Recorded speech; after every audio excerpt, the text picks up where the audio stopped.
Hello friends, हम 12 सितंबर का current affairs discuss करने जा रहे हैं। दोस्तों, इस करंट अफेयर्स में मेरा पूरा प्रयास होगा कि आपको वो इन्फॉर्मेशन प्रोवाइड की जाए जो आपके ऑब्जेक्टिव प्लस सब्जेक्टिव दोनों ही एग्ज़ाम में यूज आ सके। जो भी मैं आपको इन्फॉर्मेशन प्रोवाइड करूँगा करंट अफेयर्स में, वो सभी रेलेवेंट सोर्सेस से ही है और आप इसको देखें। 10 मिनट में कोई भी ऐसा क्वेश्चन नहीं है जो 12 तारीख के करंट अफेयर्स को इसमें इंक्लूड ना किया गया हो। ठीक है दोस्तों, और मेरी रिक्वेस्ट है कि आप इस चैनल को सब्सक्राइब कर लें, इसे शेयर भी कर दें, जिससे कि आपको एक कंसाइज करंट अफेयर्स जो 10 से 12 मिनट में कवर हो सके और जिसे आप नोट्स के फॉर्म में भी बना सकें। दोस्तों, ऑब्जेक्टिव भी बनाया जा सकता था इस क्वेश्चन को, वो बहुत ही आसान होता है बनाना, लेकिन वो आप उसे नोट्स के तौर पे रिवाइज नहीं कर सकते।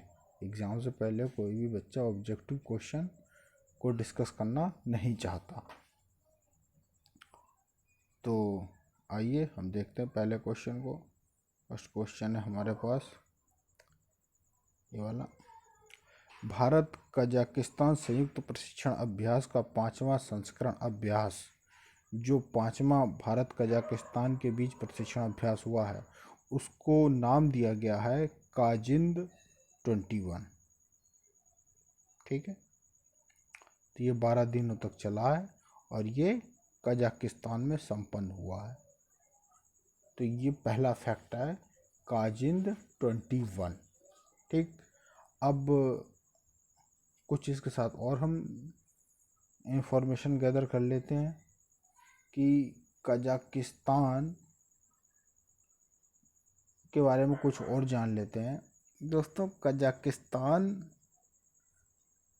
रसिया के साथ लगा हुआ है।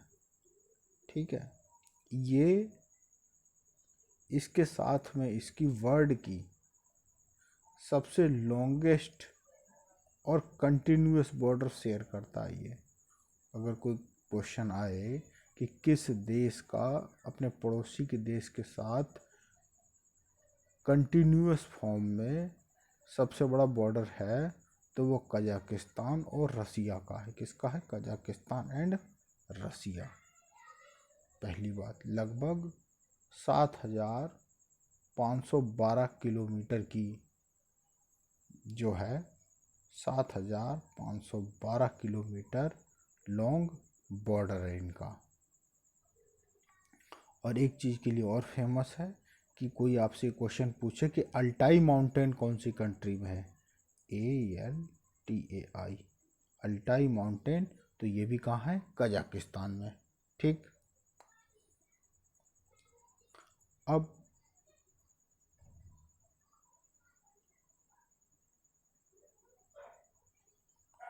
हम कुछ चीज़ें और देख सकते हैं कि ये अभ्यास तो एक हो गया, एक और अभ्यास हुआ है कुछ जो अभी करा गया है, जैसे कि मालाबार अभ्यास हुआ है। नंबर 2, एक और अभ्यास हुआ है संप्रति। ये कुछ इम्पोर्टेंट हैं जो अभ्यास हुए हैं। और एक हुआ है इंद्रधनुष 5। ठीक, ये 3 होने को तो कई हुए हैं, ये 3 ज़्यादा है।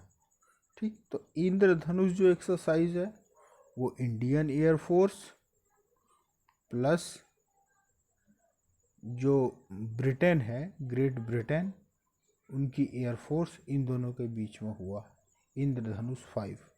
संप्रति इंडिया एंड बांग्लादेश,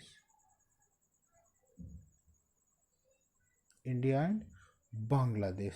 और ये मालाबार सबसे इम्पोर्टेंट है क्योंकि इसका अपना ही एक स्ट्रेटजिक इम्पोर्टेंस है।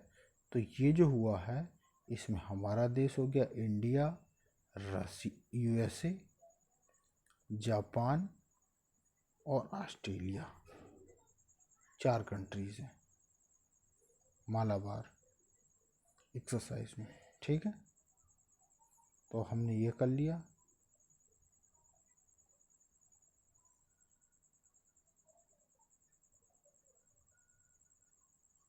अब ये एक्सरसाइज हो गए और हमने कजाकिस्तान के बारे में कर लिया। ठीक, अब हम आगे बढ़ते हैं सेकंड क्वेश्चन पे। आज़ादी का अमृत महोत्सव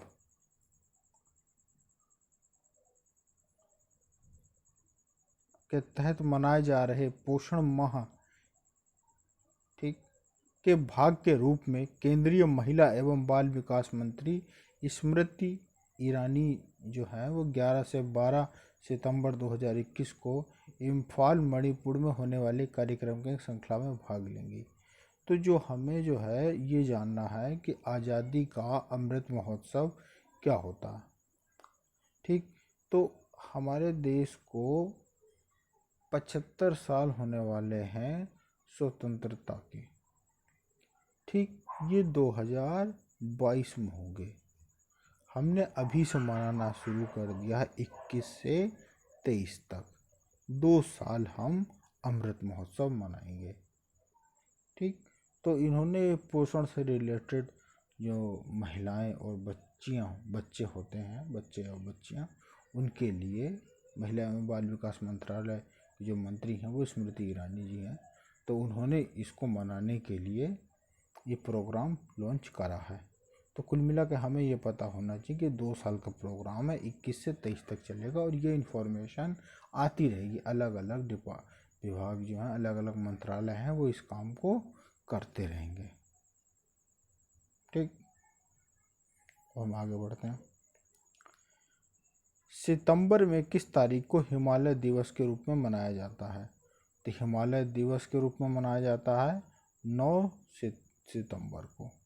ठीक, हिमालय दिवस किसके लिए? हिमालय के संरक्षण के लिए, है ना, यही है। और एक और हमें इम्पोर्टेंट रखना कि भाई सितंबर माह में जो सबसे ज़्यादा क्वेश्चन पूछा जाता है वो 16 सितंबर को कौन से चीज़ का दिवस मनाया जाता है, क्या है वहाँ पे? तो वो है ओजोन संरक्षण दिवस। ठीक है, जानते होंगे ओजोन को क्यों संरक्षित किया जाता है। ठीक, तो ओजोन लेयर जो है उसको संरक्षण का दिवस मनाते हैं 16 सितंबर को। नेक्स्ट क्वेश्चन की ओर बढ़ते हैं। किस देश के साथ भारत ने centre of excellence on offshore wind launch करने के लिए भागीदारी की है? तो दोस्तों ये कंट्री है डेनमार्क। कौन सी कंट्री है ये? डेनमार्क। अच्छा, ये ऑफशोर वाइंड क्या होता है? कि ऑफशोर वाइंड ये होता है कि पानी के अंदर कुछ इस तरह के सेटलमेंट किए जाते हैं, कुछ इस तरह के इंस्ट्रूमेंट लगाए जाते हैं जिससे कि उसके अंदर विंड एनर्जी डेवलप हो सके। ठीक, और ये डेनमार्क कैसी है? एक स्कैंडिनेवियन कंट्री है। कुछ कंट्रीज हैं जो स्कैंडिनेवियन कंट्रीज में आती हैं, तो उसमें भी डेनमार्क है।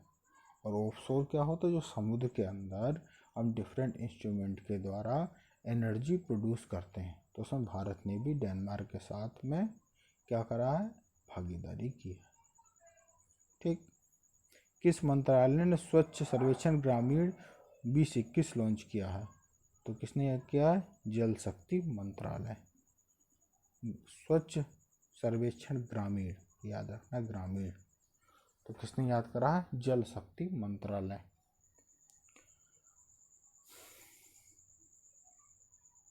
सितंबर की किस तारीख को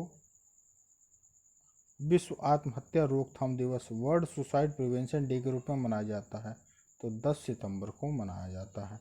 इसमें ऐसा कुछ नहीं है, आप इसको थोड़ा याद रखना है, बहुत ज़्यादा इम्पोर्टेंट नहीं है ये, लेकिन चूँकि इस तरह की टेंडेंसीज बढ़ रही हैं सुसाइड की, तो इसलिए हमें इसको ध्यान में रखना है कि भाई वर्ल्ड सुसाइड प्रिवेंशन डे कब मनाया जाता है? 10 सितंबर को। ठीक है ना। आप इसको ऐसे याद रख सकते हो कि 1 है, कोई आदमी और सुसाइड कर लेगा तो क्या हो जाएगा 0। इसी से हमें प्रिवेंट रखना है 10। ठीक है। अब सितंबर आपको याद रखना पड़ेगा। जिंदगी इतनी सितम ढाती है कि आदमी सुसाइड करने को नहीं झेल पाता लाइफ के सितम, तो 10 सितंबर याद रख सकते हो। आप चाहो तो और भी कुछ बना सकते हो। हाल ही में G20 के लिए भारत का शेरपा नियुक्त किया गया है पीयूष गोयल जी को, G20। ठीक, तो आपको पता ही होगा कि अभी जो है 15th जो G20 हुआ था, इसकी जो अध्यक्षता की थी वो किसने की थी? सऊदी अरब ने की थी। किसने की थी 15th की? सऊदी अरब ने की थी। और एक और इम्पोर्टेंट है कि 2023 की जो होगी G20 की मीटिंग, उसकी जो अध्यक्षता करेगा वो कौन करेगा? इंडिया। कौन करेगा? इंडिया। 2023। अभी जो 15th G20 हुई थी उसकी अध्यक्षता किसने की थी? सऊदी अरब ने की थी। ठीक, नेक्स्ट क्वेश्चन देखते हैं। भारत सरकार और एशियाई विकास बैंक ADB ने 8 सितंबर 2021 को महाराष्ट्र में ग्रामीण संपर्क का विस्तार करने के लिए जितने मिलियन डॉलर के ऋण पर हस्ताक्षर किए हैं, तो कितने का? 300 million dollar. ADB, Asian development bank. क्या है ADB? Asian development bank. थोड़ा इससे रिलेटेड भी देख लेते हैं भाई कि इसकी जो स्थापना हुई थी वो 19 दिसंबर 1966 को हुई थी और इसका हेड क्वार्टर है फिलीपींस में। कहाँ पे है? फिलीपींस में। तो जो इसकी स्थापना हुई थी वो 19 दिसंबर 1966। कहाँ पे? फिलीपींस में। ADB, Asian development bank. ठीक, उत्तराखंड के नए राज्यपाल के रूप में किसे नियुक्त किया गया है? गुरमीत सिंह को। ठीक, उत्तराखंड में काफ़ी क्लाइमेट चेंज हो रहा है, काफ़ी बारिश की वजह से जो आजकल लेटेस्ट न्यूज़ आ रही है कि काफ़ी पहाड़ पर्वत ये सब टूट रहे हैं। ये सब क्या है? जो अति कर रखी है इंसान ने, उसी की वजह से प्रकृति जो है सस्टेन नहीं कर पा रही है अपने आप को। तो उत्तराखंड के नए राज्यपाल के रूप में किसने अभी नियुक्ति हुई है? गुरमीत सिंह की। देश के उच्च शिक्षण संस्थानों में जिस संस्थान को लगातार तीसरी बार देश का सर्वश्रेष्ठ संस्थान चुना गया, तो कौन से किसे चुना गया? IIT मद्रास को। IIT मद्रास को सर्वश्रेष्ठ संस्थान चुना गया है। ठीक, इसमें कुछ ऐसा नहीं है जो हमारे डिफरेंट ऑर्गेनाइजेशन या गवर्नमेंट, ठीक है, डिफरेंट पैरामीटर्स पर करती है तो अलग अलग चुने जाते हैं, तो उसमें IIT मद्रास चुना गया है इसको। ठीक, गुजरात के मुख्यमंत्री के रूप में विजय रूपाणी जी ने आज शाम को ही इस्तीफा दे दिया है। तो ये भी एक ज़्यादा इम्पोर्टेंट तो नहीं है, लेकिन अब जो नए बनेंगे तो अभी इस्तीफा दे दिया तो थोड़ा उसमें अपडेटेड रहने से ही फ़ायदा होगा कि भाई इन्होंने इस्तीफा दे दिया है। ठीक, अब न्यू डेवलपमेंट बैंक NDB 2 सितंबर 2021 को संयुक्त अरब अमीरात, उरुग्वे, बांग्लादेश को अपने नए सदस्यों के तौर पर स्वीकार किया है। ये 3 लोग आए न्यू डेवलपमेंट बैंक में। इस बैंक की स्थापना उन सभी देशों के द्वारा की गई है जो ब्रिक्स का हिस्सा है। ठीक, BRICS, ब्रिक्स। ब्राज़ील, रसिया, इंडिया, चाइना, साउथ अफ्रीका। तो इन कंट्रीज़ के द्वारा न्यू डेवलपमेंट बैंक की स्थापना की गई है। ठीक,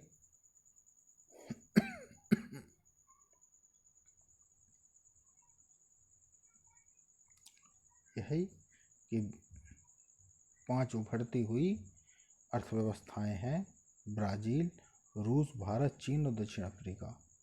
ठीक है, तो इन्होंने 2015 में न्यू डेवलपमेंट बैंक का शुभारंभ किया था।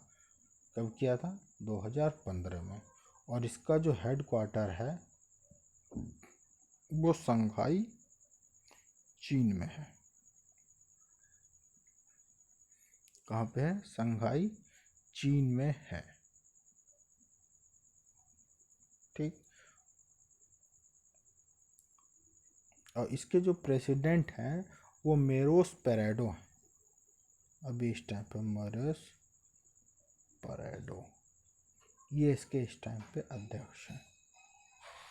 अब ये हमारे उत्तर प्रदेश में नोएडा ज़िला है। इसके जो ज़िला मजिस्ट्रेट हैं सुहास एलवाई, इन्होंने पैरा ओलंपिक्स में पहले आईएएस अधिकारी हैं जो पैरा ओलंपिक्स में बैडमिंटन में पदक जीतने वाले आईएएस अधिकारी बन गए हैं।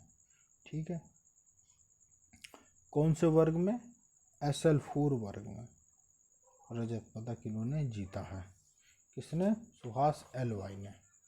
ठीक।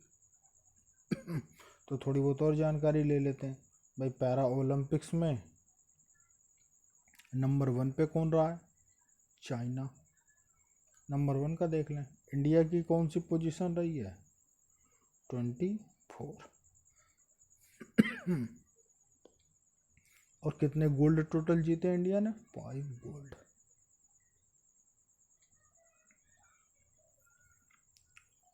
ठीक है दोस्तों। और ये लास्ट क्वेश्चन है। अच्छा दोस्तों, अगर आपको ये चैनल जो मैं आपको कंटेंट दे रहा हूँ वो अच्छा लगे तो आप इसे अपने सब्सक्राइब कर लें, दोस्तों को भी शेयर कर दें। और मेरी आपसे आग्रह है कि इसको लिख लें एक बार स्क्रीनशॉट लेके। जो भी कंटेंट मैं आपको प्रोवाइड कर रहा हूँ इसे एक बार लिखकर नोट्स ज़रूर बना लें, जिससे कि पेपर के टाइम पर आप इसे रिवाइज कर सको।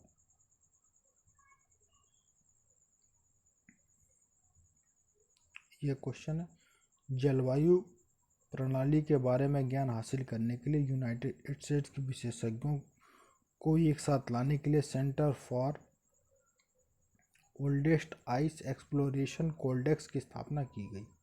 ठीक है। तो ये अंटार्कटिका है, इसमें जो है वो कितनी पुरानी आइस है।